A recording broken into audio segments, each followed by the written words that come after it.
सारण संसदीय क्षेत्र के एनडीए प्रत्याशी व सांसद राजीव प्रताप रूडी के पक्ष में अमनौर प्रखंड के धरहरा खुर्द मैदान में शुक्रवार को आयोजित सभा में उत्तर प्रदेश के मुख्यमंत्री योगी आदित्यनाथ ने राष्ट्रीय जनता दल एवं कांग्रेस पर जमकर प्रहार किया एवं कहा कि ये दोनों देश में जजिया टैक्स लगाने की बात कह रहे हैं, लेकिन उन्हें नहीं मालूम देश की जनता उसे लाने का संकल्प ले चुकी है जो राम को लाए हैं।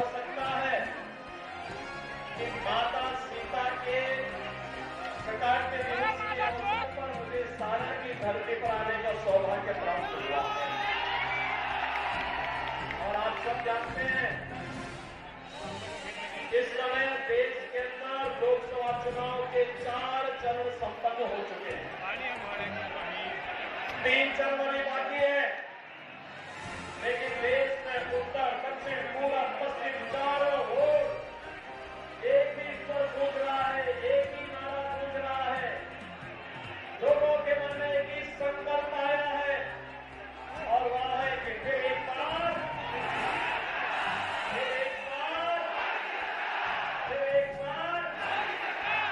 और अब की बार बहनों भाइयों ने 400 पार की हम बात करते हैं तो विपक्ष के लोग कहते हैं एक कांग्रेस के नेतृत्व का जो इंडी गठबंधन है वह कहता है कि कैसे तो जनता जनार्दन के मुंह से निकलता है कि जो राम को लाए हैं,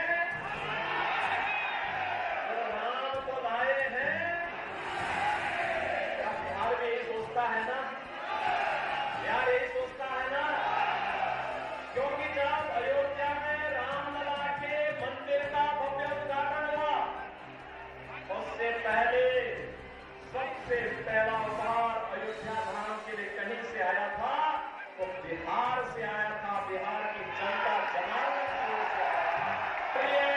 राम की भक्ति है और राष्ट्र के प्रति अटूट समर्पण का भाव है।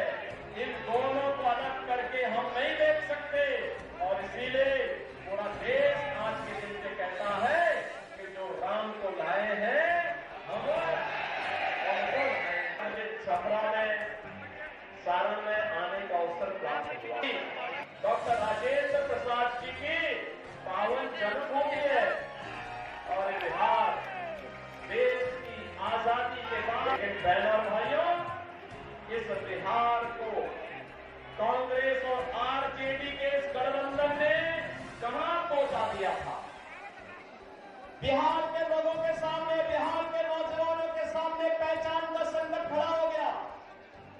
हमें दुख होता है कि जो बिहार अपनी बुद्धि से अपनी बुद्धिमत्ता से देश को दिशा देने की सामर्थ्य रखता है, वह बिहार पहचान के लिए तरस रहा था। इन लोगों ने माफिया और अपराधियों को पनपा करके क्या स्थिति बिहार की कर दी थी। और बहनों और भाइयों आज आप देख रहे होंगे यूपी में यानी केंद्र में भी बीजेपी और यूपी में भी बीजेपी की सरकार आई। अयोध्या में रामलला का विराजमान हो गया और आप देखते होंगे उत्तर प्रदेश में हमने माफियाओं को कहां पहुंचाने का काम किया। ये बड़े बड़े माफिया थे जो पहले सत्ता का संचालन करते थे, बड़े बड़े दंगे करवाते थे। रामनवमी में दंगा, होली में दंगा, दीपावली में दंगा, जन्माष्टमी में दंगा, शिवरात्रि में दंगा, जो भी पर्व आए छठ पे दंगा। तो हम लोगों ने भी तय किया, मैंने कहा अगर मुझे मोदी जी ने यूपी की बात को सौंपी है तो इन दंगाइयों को हंसाता तो जरूर पहुंचाऊंगा।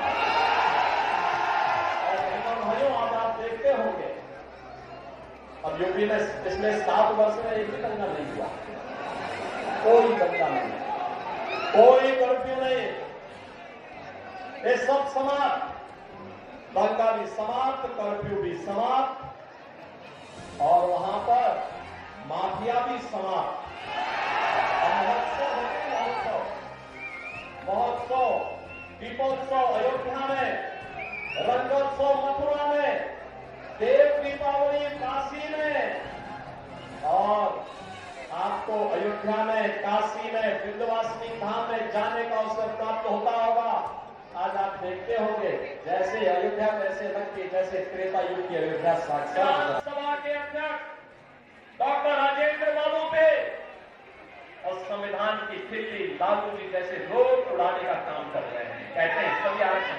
बाबा साहब भीमराव अम्बेडकर ने कहा था भारत के संविधान सभा में कि धर्म के आधार पर कभी आरक्षण नहीं हो सकता, क्योंकि धर्म के आधार पर देश का विभाजन हुआ है।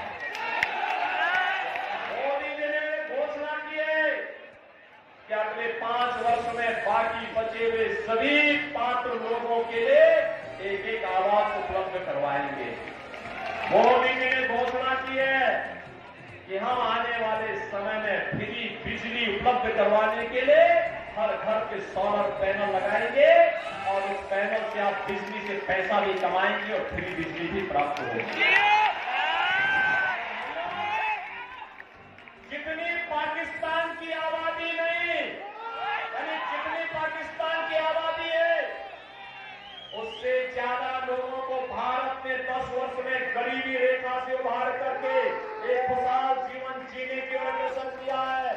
ये जो पाकिस्तान का राज लापने वाले लोग हैं ना, उन लोगों से बोलिए कि भाई अगर पाकिस्तान से इतनी ही स्नेह है, इतना ही प्यार है, तो भारत पे बोझा मत बनो, पाकिस्तान जाओ।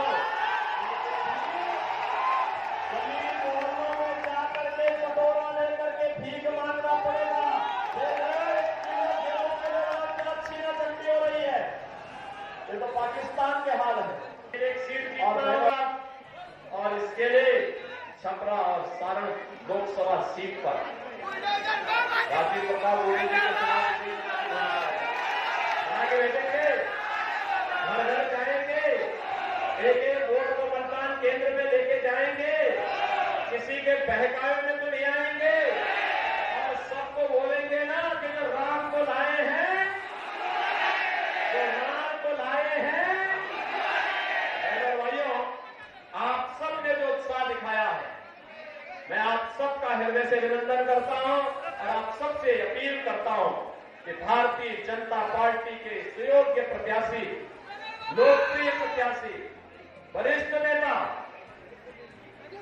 राजीव प्रताप रूडी जी को भारी बहुमत से विजयी बनाने की अपील आप सबसे करता है।